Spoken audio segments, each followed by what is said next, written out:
دوستو، ہندوستان میں اسلام کی تاریخ کیا ہے؟ اسلام ہندوستان میں کیسے آیا اور کیسے مسلمانوں نے ہندوستان پر حکومت کی؟ انشاءاللہ اللہ کی مدد اور نصرت سے راہ ہدایت کی اس سیریز لاسٹ اسلامک ہسٹری کی اس ایپیسوڈ 32 میں ہم انہی چیزوں کے بارے میں بات کریں گے۔ تو دوستو آئیے دیکھتے ہیں ویڈیو۔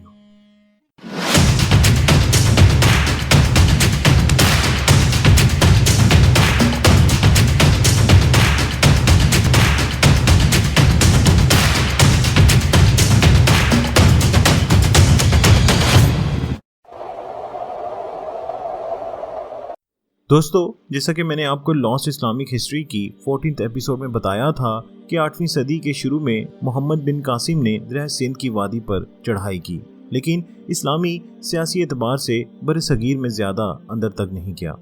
سندھ میں ایک مستقل ٹھکانہ بنایا گیا، لیکن مسلم دارالحکومت یعنی دمشق اور پھر بغداد سے اس کا فاصلہ اتنا زیادہ تھا کہ مزید فوجی مہم جو ہی عملاً مشکل اور مالی اعتبار سے بے فائدہ تھی۔ جب مسلم دنیا پر ترک غالب آئے تو مسلم سلطنت کی حدود بر صغیر میں مزید اندر تک پھیل گئی۔ ان سب سے پہلی شخصیات میں سے خاص اہمیت کا حامل محمود غزنوی ہے، جن کا دور حکومت 997 سے 1030 تک ہے۔ یہ پہلے ترک سلطان تھے جنہوں نے ہندوستان کے مرکزی علاقے تک حملے کیے۔ انہوں نے افغانستان کے پہاڑی خطے میں واقع غزنوی کو اپنا دارالحکومت بنا کر ایک خود مختار ریاست بنائی۔ وہ ہندوستان کے اتنے قریب تھے کہ اس پر اپنی توجہ مرکوز رکھ سکتے تھے۔ انہوں نے شمالی ہندوستان پر 17 حملے کیے۔ ان حملوں کی وجہ سے انہوں نے اپنی حکومت کو مضبوط بنیاد فراہم کی۔ دوستو، کہا جاتا ہے کہ ان کے حملوں نے مقامی حکومتوں اور ثقافت کو نقصان پہنچایا، لیکن انہوں نے قابل ذکر ثقافتی مراکز قائم بھی کیے اور اپنے دور حکومت میں ایرانی ثقافت کو پھیلایا۔ دائرہ اسلام میں آنے سے قبل کے ایران کی ثقافت کے عروج میں سب سے زیادہ کام کرنے والا داستانوی شہرت کا مالک فارسی شاعر فردوسی اور ہسٹورین، سائنٹسٹ، میتھمیٹیشین البیرونی دونوں محمود کے دربار میں شامل تھے۔ وہ آرٹ کے سرپرست اور ہندوستان پر بے رحم حملہ آور کے طور پر جانے جاتے ہیں۔ اس لیے آج کے ہندوستان میں محمود غزنوی کے ورثے کو اتنے مختلف نظروں سے دیکھا جاتا ہے۔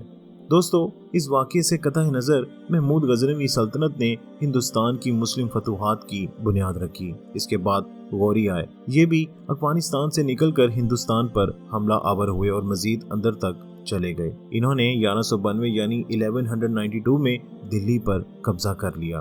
غوریوں نے ترک غلاموں پر بھروسہ کیا جو ان کی فوجوں کا مرکزی حصہ تھے۔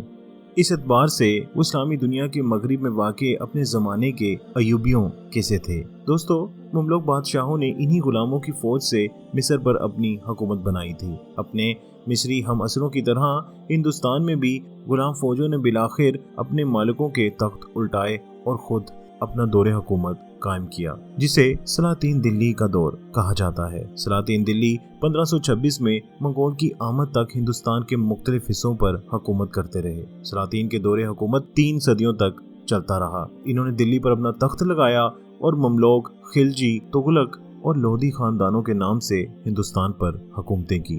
جانشینوں کی ترتیب اور ان کے آپس کے اختلاف اتنے ضروری نہیں کہ ان پر تفصیلی بات کی جائے، لیکن سلاطین دلی کے کچھ خاص سیاسی رجحانات ضرور بیان ہو سکتے ہیں۔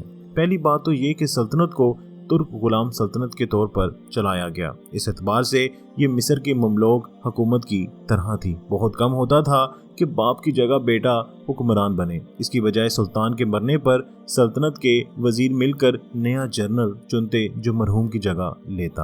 اگر سلطان اپنے فرائض کی انجام دہی میں ناکام رہتا تو اس کے ماتحت اسے ہٹا بھی سکتے تھے۔ اس نظام کی بدولت سلطنت کو کاہلی اور نااہلی سے بچایا جا سکتا تھا، جو بادشاہوں کی صورت میں 2-1 نسلوں کے بعد لازماً پیدا ہو جاتی تھی۔ اس کے علاوہ دلی کے بادشاہوں نے اپنے لیے کبھی خلیفہ کا لقب اختیار نہیں کیا۔ وہ عباسیوں کو ہی مسلم دنیا کا حمایتی رہنما خیال کرتے تھے۔ وہ اصلاً خود کو خلیفہ کا نائب خیال کرتے تھے، حتیٰ کہ بغداد کی تباہی کے بعد بھی جب عباسی قاہرہ میں برائے نام رہ گئے، ہندوستانی حکمران خلیفہ سے اپنے لیے منظوری اور اس کے نائب کے طور پر حکومت کی اجازت لینے کے لیے باقاعدگی سے اجازت بھی لیتے۔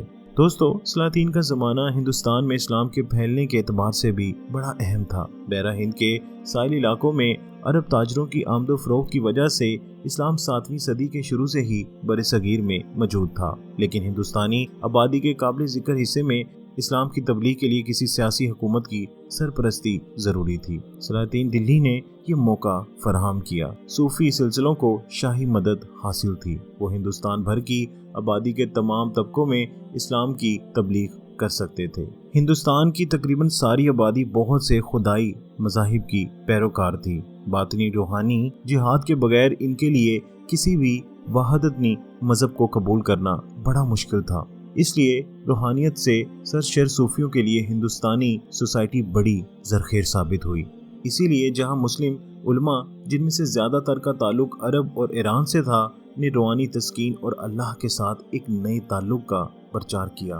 انہوں نے اپنے طویل سفروں کے دوران بہت سے لوگوں کو اپنا پیروکار بنا لیا۔